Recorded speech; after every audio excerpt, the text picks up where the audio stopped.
बिहार चुनाव से पहले राहुल गांधी ने वोट चोरी का हाइड्रोजन बम फोड़ दिया है और ये उन्होंने मतलब हरियाणा के संदर्भ में बताया है कि हरियाणा चुनाव में किस तरीके से भाजपा ने वोट चोरी करके चुनाव जीता। अगर हम बात करें उनके प्रेस कॉन्फ्रेंस की, आज उन्होंने प्रेस कॉन्फ्रेंस की, उसमें उन्होंने शुरुआत में सबसे पहले तो एग्जिट पोल दिखाया कि हरियाणा के जितने भी एग्जिट पोल थे सब में कांग्रेस की सरकार बन रही थी, पर परिणाम के बाद सरकार बन गई बीजेपी की। इसी के साथ साथ उन्होंने प्रेस कॉन्फ्रेंस में सबसे पहले एक वीडियो दिखाई नायब सिंह सैनी की। नायब सिंह सैनी मतलब चुनाव से 2 दिन पहले बोलते हैं उस वीडियो में कि चुनाव जीतने की हमने सारी व्यवस्था कर रखी है, और उनके चेहरे पर मुस्कान भी होती है, जिसको लेकर राहुल गांधी बताते हैं इस व्यवस्था का मतलब था लगभग वोट चोरी करना, ऐसा राहुल गांधी कहते हैं।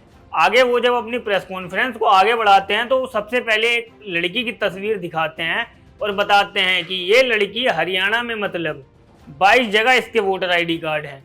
उस लड़की का नाम होता है मैथ्यूज फेरेरो, और ये जो लड़की होती है ये भारत की होती ही नहीं है, ये लड़की होती है ब्राजील की एक मॉडल।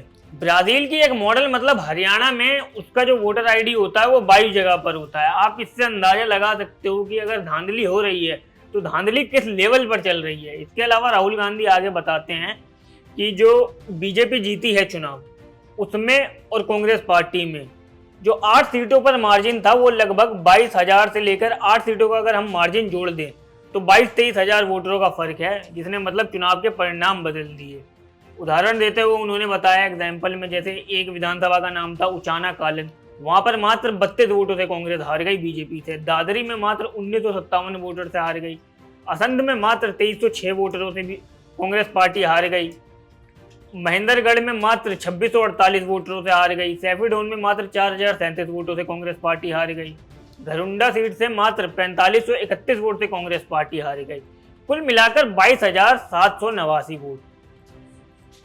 22,789 वोट मतलब इन्होंने चुनाव का पूरा परिणाम बदल दिया। 8 सीटों पर इतने वोट कांग्रेस पार्टी को अगर डल जाते तो शायद आज कांग्रेस पार्टी सत्ता में होती।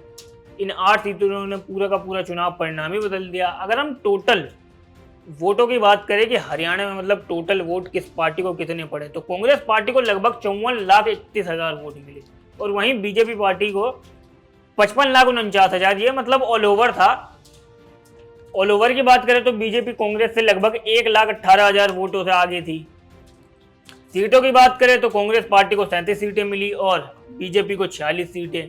अगर इसके बाद अगर हम बात करें कि राहुल गांधी ने जो बताया है कि किस तरीके से भाजपा जो है इलेक्शन कमीशन के साथ मिलकर वोट चोरी कर रहा है, तो राहुल गांधी ने सबसे पहले बताया कि हरियाणा में 2 करोड़ वोटर हैं और 25 लाख वोट जो हैं वो फर्जी डले हैं, मतलब 8 में से कम 1 वोट तो फर्जी ही था।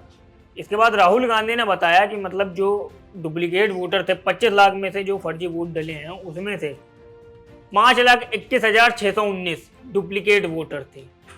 93,174 का इनवैलिड एड्रेस था, जो पिछली बार भी आपको याद होगा कि कर्नाटक के टाइम पर राहुल गांधी ने प्रेस कॉन्फ्रेंस में बताया था जिनका हाउस नंबर 0 है। इसके अलावा अगर हम बल्क वोटर की बात करें तो वो लगभग 19,26,351 थे।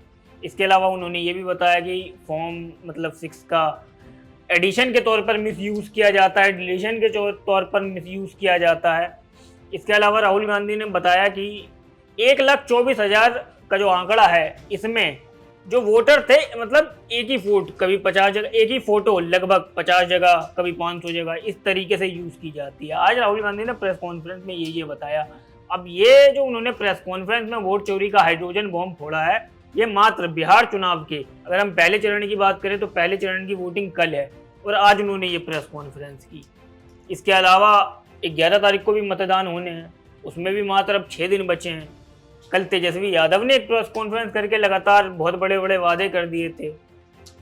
अब इस प्रेस कॉन्फ्रेंस में वोट चोरी को लेकर कितनी सच्चाई है ये तो वक्त आने पर ही पता चलेगा, पर इससे ये जरूर पता चल रहा है कि वोट चोरी और ये जो कल तेजस्वी यादव की प्रेस कॉन्फ्रेंस हुई थी, चुनाव से पहले ये दोनों महागठबंधन ने बड़े दाव खेले जो कहीं ना कहीं इन्हें चुनाव में मदद दिलवा सकते हैं। इससे पहले भी कर्नाटक में जब राहुल गांधी ने प्रेस कॉन्फ्रेंस की थी तो इलेक्शन कमीशन ने उसे मतलब सिरे से खारिज कर दिया था, बता दिया था कि ऐसा कुछ नहीं हुआ, ये खाली पीली एक मतलब एजेंडा बनाने की कोशिश है। अगर राहुल गांधी माफ़ी नहीं मांगते तो हम 1 हफ्ते में एक्शन लेंगे, पर ना इलेक्शन कमीशन ने कुछ एक्शन लिया और ना आगे कुछ हुआ। राहुल गांधी हाइड्रोजन बम की बात काफी लंबे टाइम से कर रहे थे, पर किसी को अंदाजा नहीं था कि वो कब आएगा। अक्टूबर में भी एक उन्होंने छोटी सी प्रेस कॉन्फ्रेंस की थी एक विधानसभा को लेकर। उसके बाद अब 5 नवंबर को अचानक राहुल गांधी ने हाइड्रोजन बम फोड़ दिया।